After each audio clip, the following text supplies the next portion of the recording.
Sinigang na buto-buto ang ating ulam for today's video mga palangga. So ayan, kapag gabi kailangan talaga merong sabaw kasi kapag araw ang ating ulam ay prito-prito lang at walang sabaw. So bumili pala ako dyan ng buto-buto. Pagkatapos ito ang kanyang mga gulay. So napakasimple lang naman ang ating luto ngayon for today's video mga palangga. At yan lang naman ang pinaka-basic na gulay para sa ating sinigang. At syempre meron din tayong pampaasim ang ating nor sa gabi na sinigang. So ayan, meron tayong kamatis, bawang at sibuyas.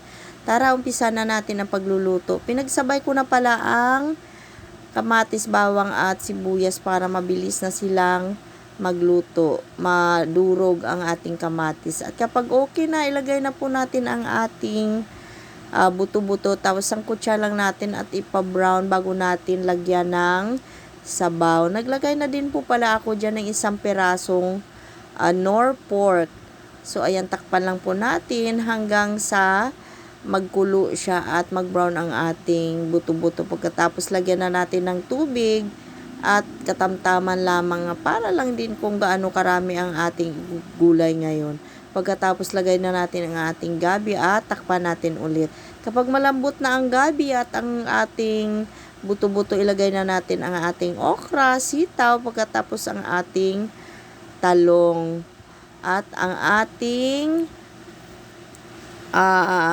ng kangkong, tangkay ng kangkong, pagkatapos ang kanyang dahon.